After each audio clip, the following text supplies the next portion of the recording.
So I think in the meantime, we can just read these slides just so we can get to the part where we want to talk about.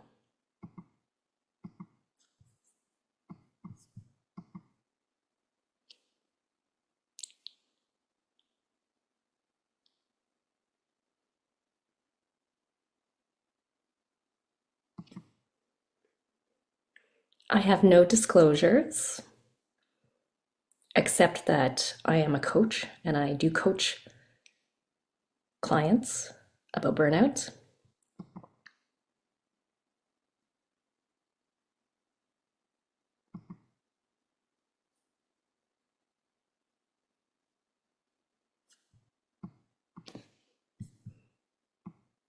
So when I get the go ahead, Danielle, do you think I should start? Sure, yeah, why don't we get started?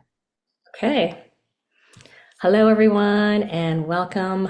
Thank you so much for joining in today's discussion. I have no doubt that if you're here, your life is overloaded. You're advocating for your patient's best care. You're tending to the happiness and health of your family. And you're searching for a few crumbs of time for your own personal well being. Being a doctor can feel amazing, especially when you really feel like you're helping someone. Being a mother can also bring you so much joy. And I will say that that combination of being a mother and a doctor can be some of the best times in your life. Except, of course, when it's the worst of times.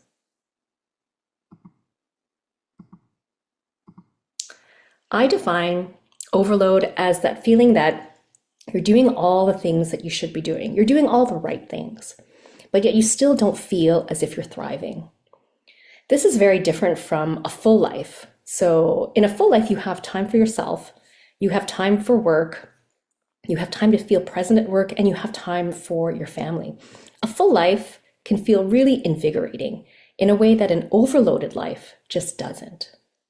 So, this is how overload feels like from people just like you. I hate the idea of being less thorough, but I'm losing myself in the process. I have to force myself to be happy. I have a suspicion that I'm living a fake life. I never set boundaries, but I would complain and nag about it. Does any of this sound familiar?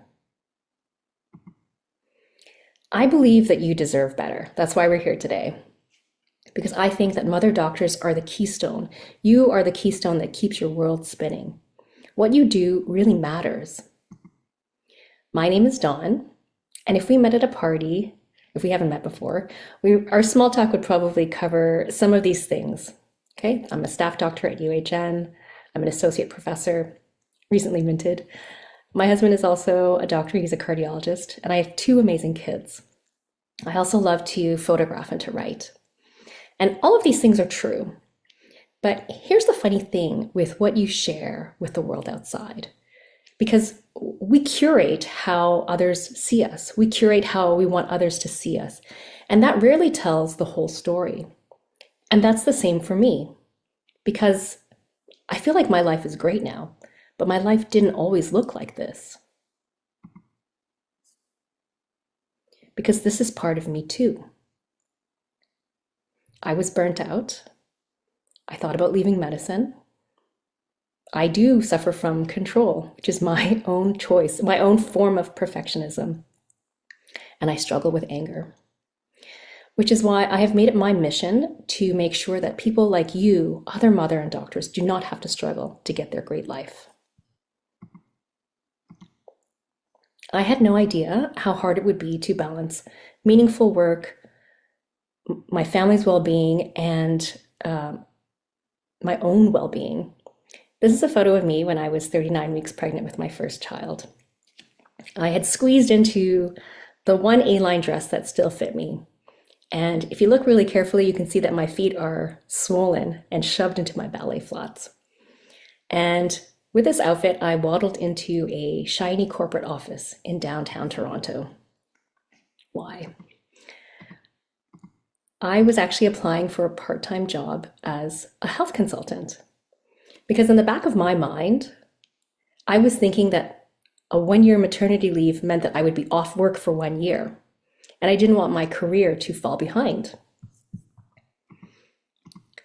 The interviewer, who was also a doctor and a health consultant, glanced at my belly, and I could read his mind. He was going through a differential diagnosis. She could be pregnant, or maybe it's a food baby. Maybe she's just been eating a lot of cookies. Oh, or maybe she's got cirrhosis. He very diplomatically said, Dawn, your resume is great. I think you would be a great fit. When do you hope to start? And I remember I leaned back in my chair, and if I had had a beard, I would have been stroking it, because in the back of my mind, I thought, as soon as I pop out this bad boy, I can start. But I wanted to be conservative. So I said out loud, I could probably start in 3 months. The interviewer was very gracious and left the timing open to me if and when I was ready. I tell this story to share with you that I had no idea how tough of a stress test motherhood would be.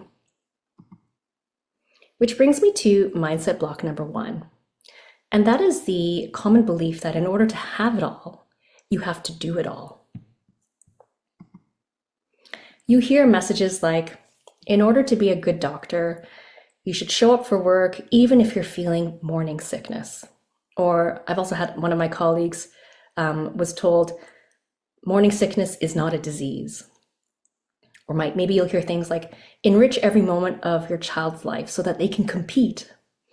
Or maybe you should take up jogging. It's so easy to lose that baby weight. And by the way, do all this and make it look really easy. The invisible scripts never stop. Our healthcare system is strained. There's no doubt about it. We are living in strange and difficult times. Every hour, there's a headline that is scary. Of course, I believe our healthcare system needs to change, but when and if it does, that's not going to happen overnight. So in a world that serves you so many things that are out of your control, where will you exert your conscious ability to go forward? Because burnout is not inevitable, but it is rampant. And multiple studies point to a distinct gender gap. And that is not okay, right? Who here would say that that is okay? No one. After my own burnout, my breakthrough came when I realized this.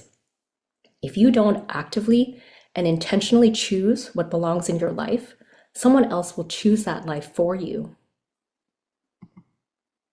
After more than a decade of learning about how to handle my own overload and being pulled in one direction to a demanding career in medicine, where I wanted to get promoted and I wanted to teach and I wanted to work really hard, and then being pulled in a different direction toward motherhood, I now realize that there are 5 major steps that you need to follow in order to start seeing some real changes in your life.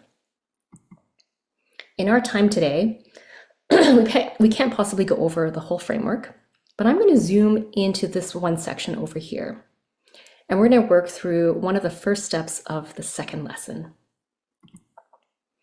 After today's talk, you'll become aware of some of the key mindset blocks that keep you in overload. And with the collective wisdom of this group, you're going to learn some actionable ways to move forward.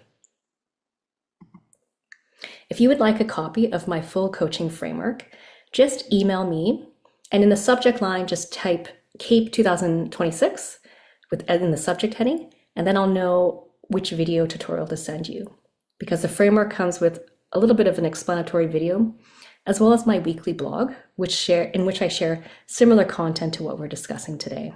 Okay, so make sure you grab that. I shared my definition of overload just now, but let me also clearly define what I mean when I say a great life. Some people argue there's no such thing as work-life balance. Some people call it work-life integration. To me, it doesn't really matter what you want to call it, because I think we're all going after the same thing. I like to call it work-life greatness. Get your great life without the guilt. And I like to use this very simple model from Jonathan Fields. Distilled to its essence, a great life really only needs three things. The first is optimal health. And I subdivide that into your physical health, your emotional health, and financial stability. The second pillar is strong relationships. We know from the Harvard Grant study that this is a key indicator for human thriving. And then the third pillar is some way of giving back to others that feels meaningful to you. It's up to you to decide the details of how this shows up in your life. But notice what I include in this equation. And notice what I exclude from this equation. And that's purposeful because everyone here has a finite number of days and hours. And so I always like to say, get this equation right first. And then everything else, all the other demands on your time and concerns and things that seem really urgent at the time, let those other things fall into place once you get these three pillars right. Does that make sense? I hope that makes sense. Okay. I know from personal experience that this is easier said than done. In case you're wondering, no, I never went back to that consulting firm. Fast forward 6 months after my son was born, and it was the end of a very long day after a sleepless night. I remember I was standing in the kitchen and I was balancing my baby on one hip while I was trying to scrape dried egg off of a pan from breakfast, which was 8 hours before. I had not showered, and I was wearing shorts that were left over from pregnancy. So they were so loose that I had to twist the waistband just to keep the shorts on me.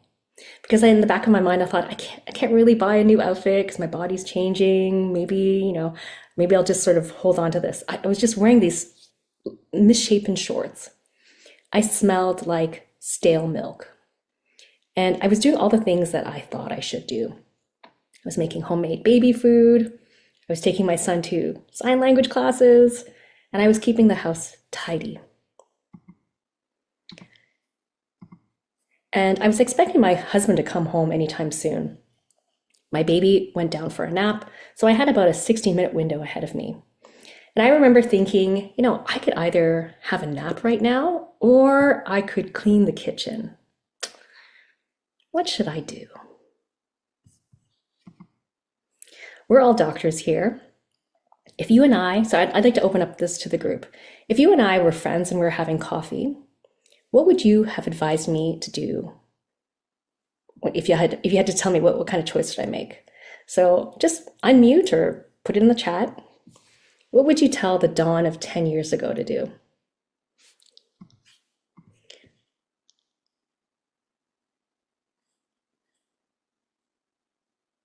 Ooh, okay.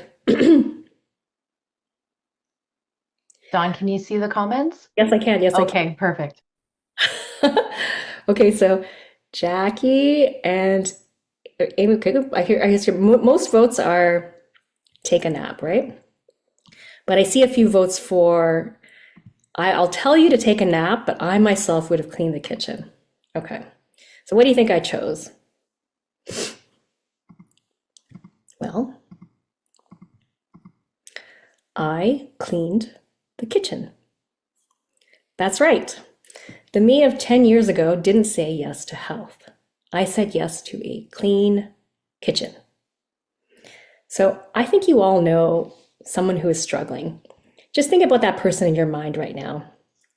You know someone who is having a really tough time, and you want to tell them, you want to say, you know what, like, honey, you need to do this, right? You want to give your very best, most sound, most well-meaning advice from your heart. And you know that that person who needs to hear it the most won't take it, right? How many of you have that person in your mind? Okay, put that person in your mind. We all have that person in our life. Maybe that person is you. Because the truth is, 10 years ago, if you had told me to take a nap when my baby naps, I would have heard your advice. I would have said yes, and I would have ignored it. Okay, why? The simple answer is this. At that time in my life, I was a very career-driven woman. That's how I thought of myself. Remember, I was getting ready to start a new job as a consultant, a health consultant, like the week before I was about to have my baby. And I had never thought of myself intentionally as wanting to be a perfect mom. Like that was never my identity to say, okay, like it's really my dream to be the best mom ever. That was never me. But I wanted the idea, the thought that I could handle it all. I wanted that to be true. I wanted that label even more than I wanted to say yes to restorative sleep and good health. And the point of the story is this. Your brain subconsciously wants what it hears repeatedly. This is called the illusory truth effect.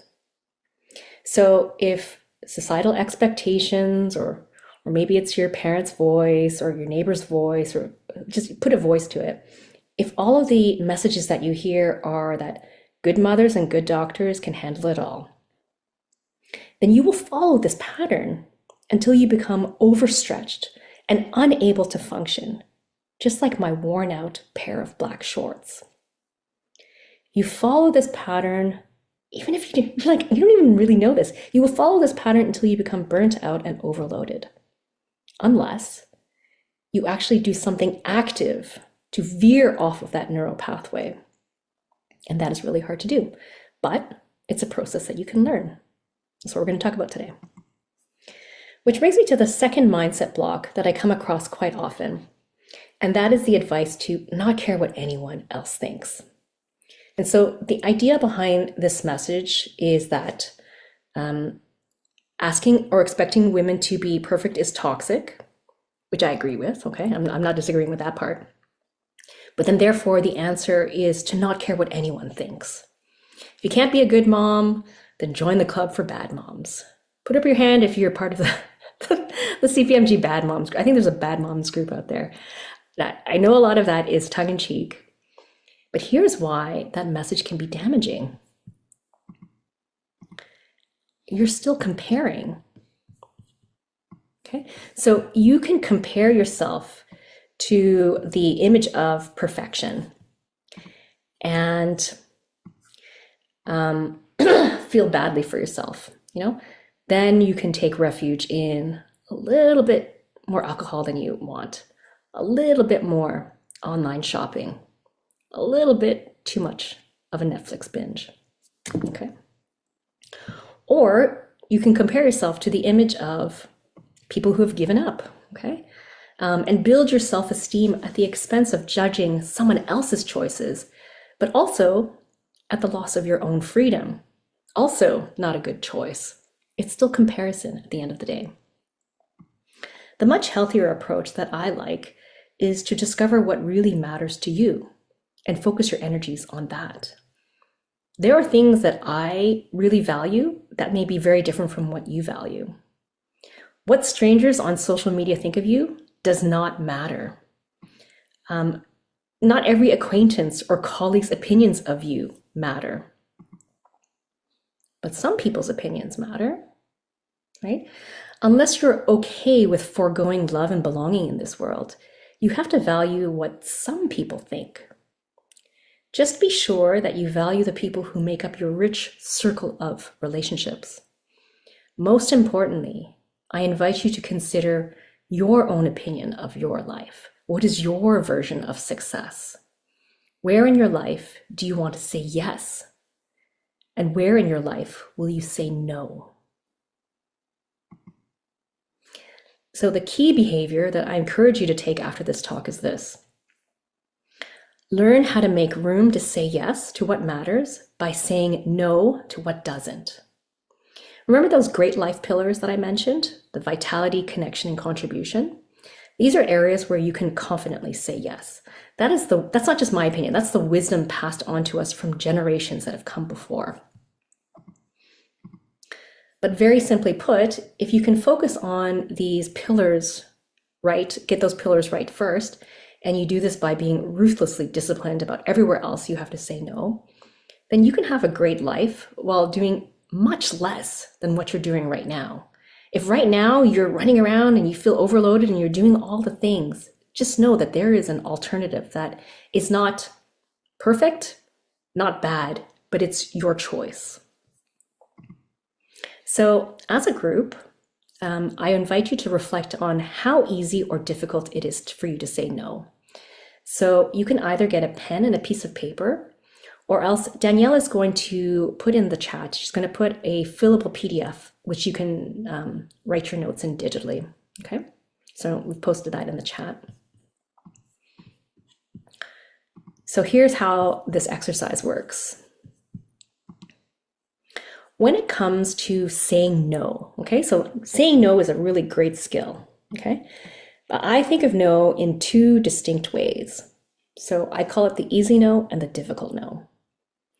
So tasks that fall under the easy no column, those are tasks that are easy for you to say, no, this task does not need to be done by me, okay? So you are completely okay to not own this task. It means that the task can get done next week or next year or never, and that's okay. And you do not tie any part of your self-worth as a person to this task getting done. Okay, so for me, I put in the easy no task most committee work, except for the wellness committee, of course, emails, and house cleaning. These are things that I'm totally okay with not owning. What are some of your examples? Okay. And then the difficult no task is a little bit trickier. So here's how I would describe difficult no tasks. These are things where you really want to say no. Okay. You would cry for joy if these tasks were off your plate, but you're still holding on to them. Okay. Why? Because you probably tell yourself some part of some story like this, okay? The task needs to be done in a certain way. Or it bothers you if you see the task has not been done yet, okay? And you're just like, it's like that sock that you just can't ignore, right? It's just the sock that's sitting outside of the hamper. You have to do it, okay? You can't ignore it. Or if you tell yourself, you know what? It's just faster and it's better if I just do this myself, okay? So for me, things that have been difficult for me to say no would be food preparation. It's kind of hard for me to delegate that. And hiring a nanny. What are some of your examples? So try to think of up to 3 tasks that you would put in each column. I'm going to give you a minute or two to jot those down. And when you're done with that, just type the word ready in the chat, ready, so that I know to move on.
So when you have your answers, please type ready in the chat. Probably give you another 30 seconds.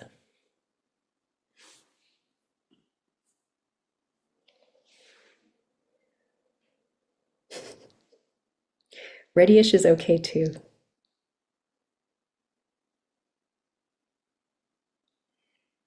We don't have to do compassion perfectly.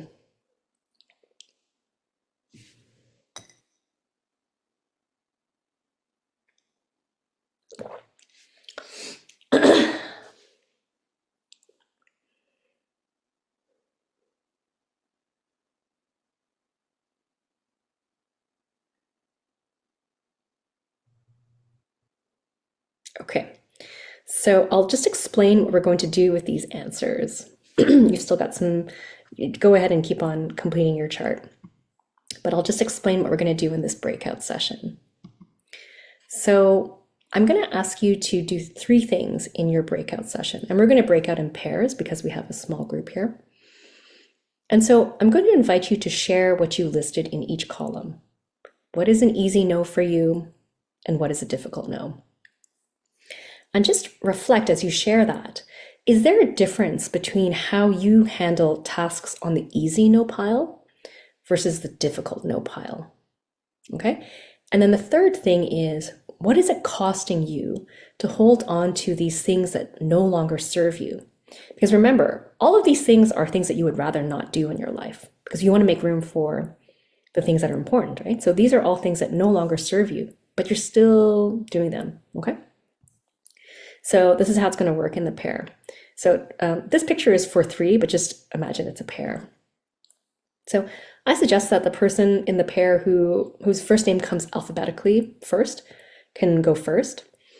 And what you do is you share your answers to those 3 questions. And then after you share, the person who is listening, I will invite them to offer something to the speaker that they appreciated or noticed about what was just shared. So it's not really the time for fixing, or you're not trying to fix the other person who just spoke or give advice, but think about what really moved you about what was shared. Maybe something like that. Maybe you had experienced something so similar. Maybe you also have the same struggles. So what is something that you appreciate or notice, and share that with the person who just very vulnerably shared something about their life. And then you do that with the next person. So the person who was listening is now the speaker. Share your answers to those 3 questions. And again, the 3 questions are, what did you list in each column? Was there a difference between how you handled the easy no tasks versus the difficult no tasks? And what is it costing you to hold on to what no longer serves you? Okay. So I think what we're going to do is we're going to let's give 3 minutes per person. So we'll do a 6-minute breakout room. Give me a thumbs up if you understand these instructions. Just put a thumbs up in your board. Does everybody understand this? I got a thumbs up from Amy. Am I not clear? Give me a thumbs up if you understand the instructions. Okay, thanks, Katrina. Okay, I'm seeing the thumbs up go. Okay, great. So Danielle is going to put you into breakout groups, breakout pairs, and press the button, and I hope you have a great human connection. I'll see you in a bit. Okay, welcome back. My breakout session was way too short. I don't know about you. Let me just share my slide again.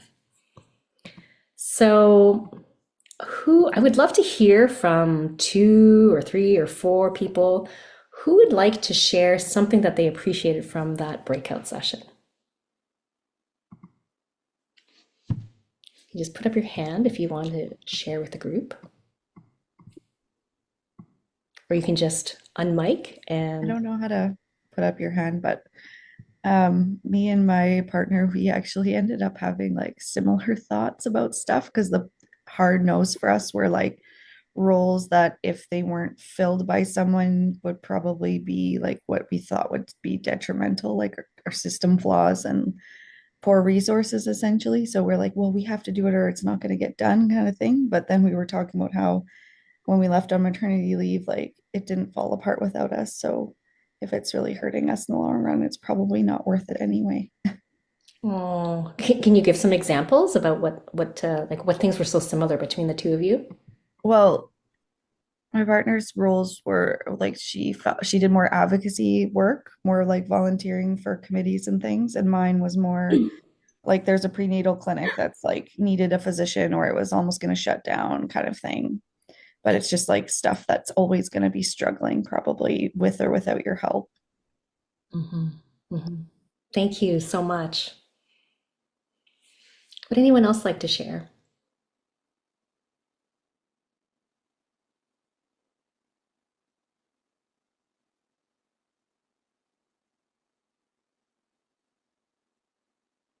Share Hey, like an it's, oh, sorry, go ahead. observation. So I'll share like an observation, which is, an alignment between, myself and, and the person in the breakout room with me was that we both spent a long time procrastinating on something.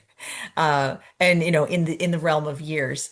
And, it makes me wonder, like, firstly, like, is the thing that we're procrastinating on, whether or not that's the most important thing or not?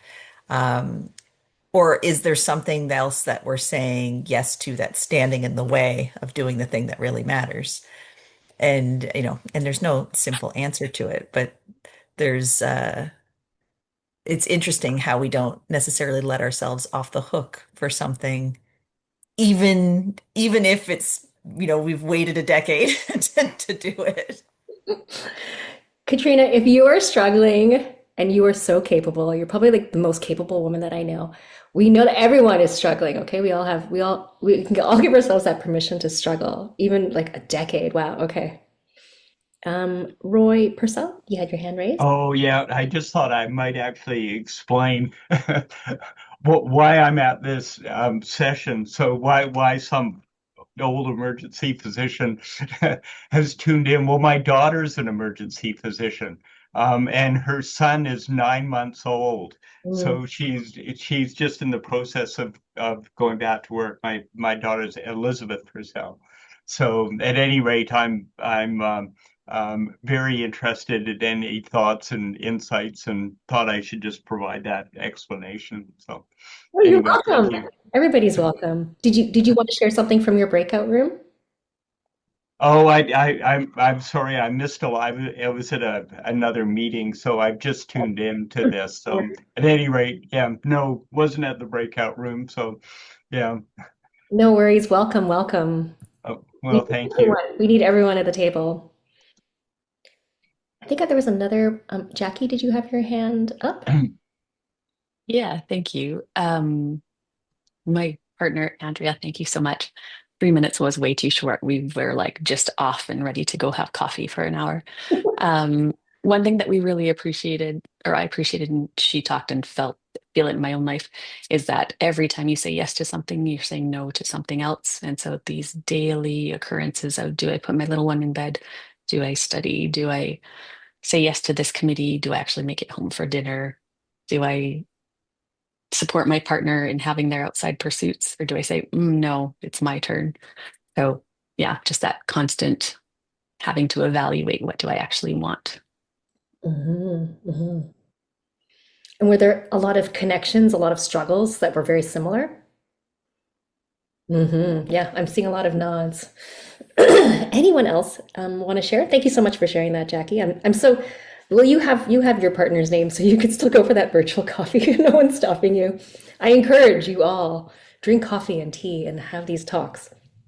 Would anyone else like to share something that was meaningful to them during that interaction?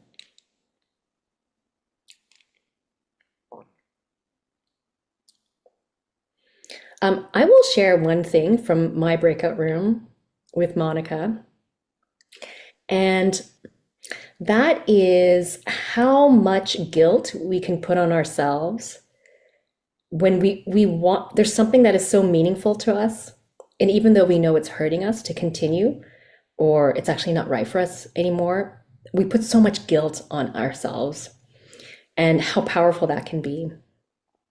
And so one thing that I noticed, and it's similar to what you were saying, Jackie, is that sometimes when something is a no, okay, it can also, it might actually be a hidden yes, but you're just not brave enough to say yes, right? And same with when you say no to something. It could actually be a no, like it maybe it's not right for you, it's not something that you like, but hidden behind that is also maybe the fear of saying yes. So that's just something that I learned from Monica. Every single time I meet her, I always feel like I see a part of myself and I learn so much more about another person. So thank you, Monica, for being in that group with me. Okay. So thank you so much for that discussion. Next time I'll make a longer breakout group so that people can have more chance to talk. So we've heard some different strategies and you've had a chance to talk to someone who's probably at a similar life situation as you. And some spoke of, working on, so for some people, the easy no was a little bit more prevalent. And that's typically when we talk about things like efficiency and delegation. And I remember when I was asking you, what should I do? Take a nap or clean the kitchen? A lot of people had said, let's be honest, we probably all would have cleaned the kitchen. So I can see that things are a lot trickier when we're talking about the difficult no list, right?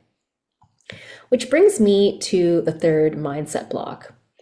And that's the idea of if I could only be better somehow, if I could work harder, if I was just a little bit smarter, if I just read one more self-help book, that I could figure this out just like everyone else has figured it out.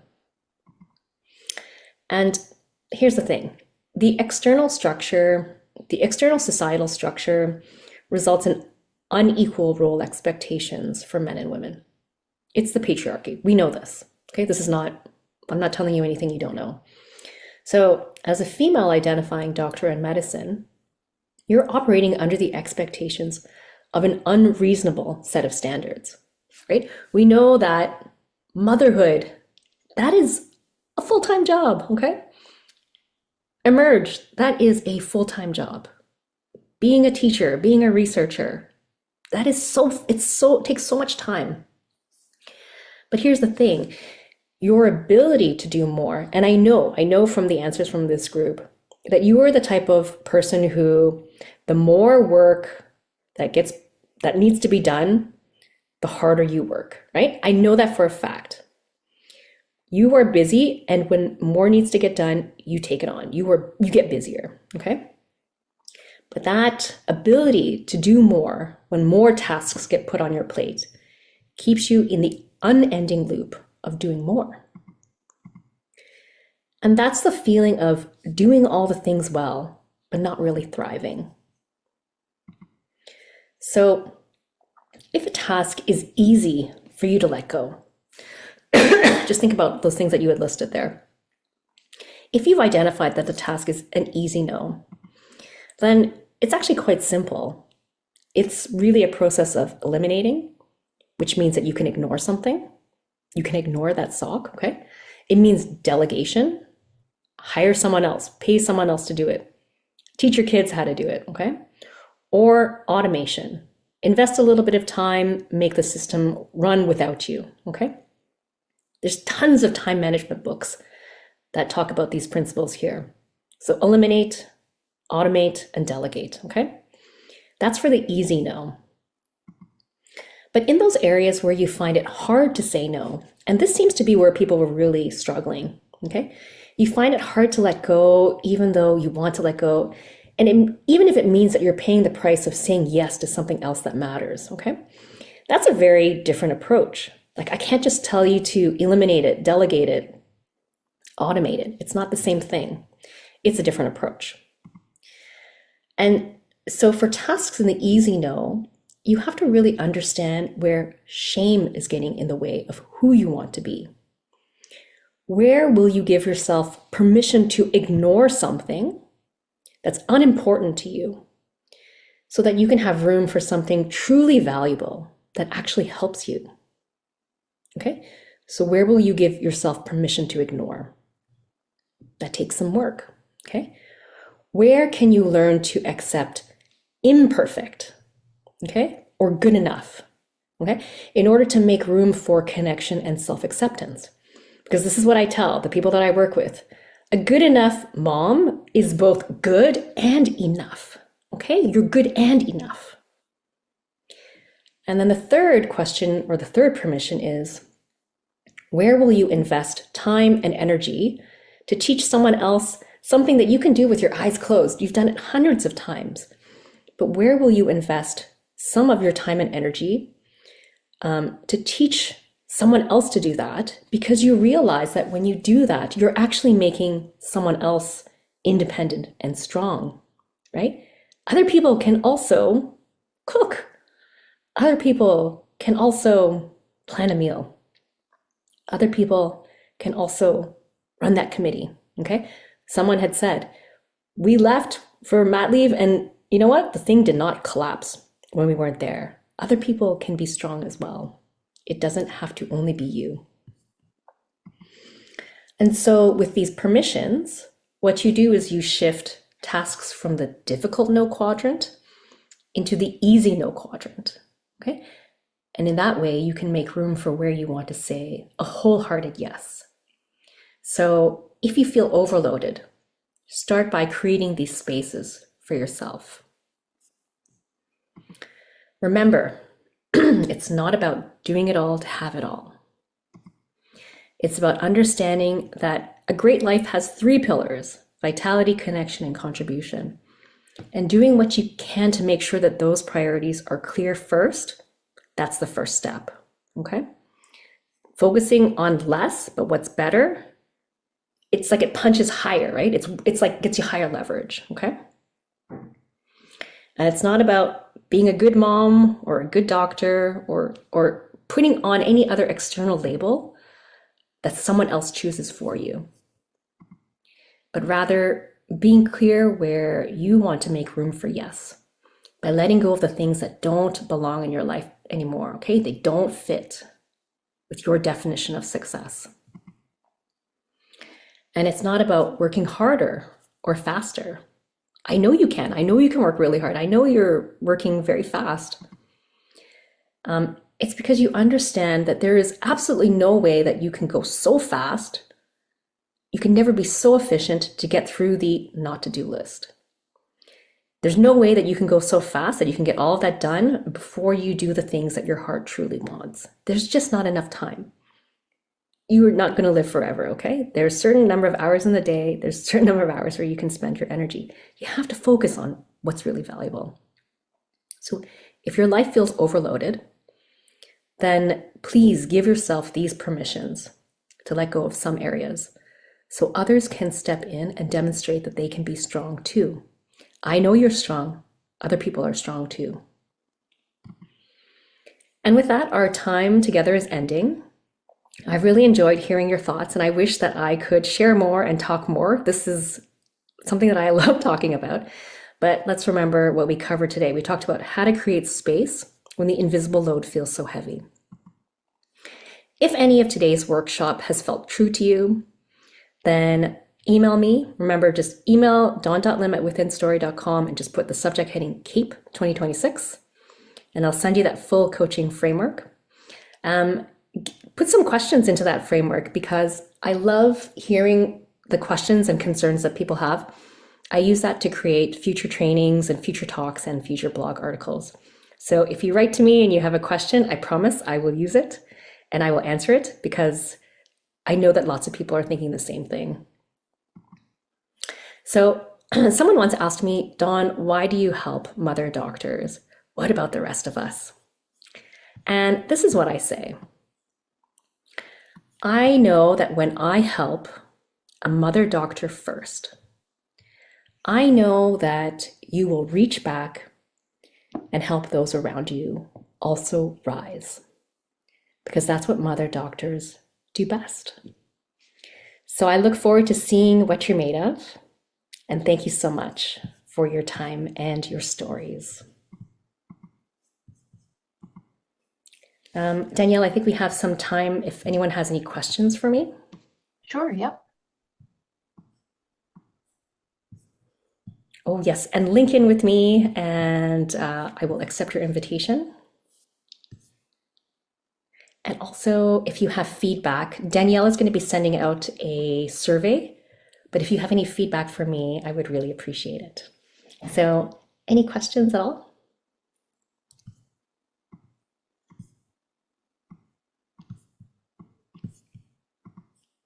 Danielle, do we have any questions from the chat? I don't see any, no. Okay, if there are no questions, then we can give you back 7 minutes of your time. Thank you so much, everyone, for coming. Great work, and I hope to hear from you soon. Bye.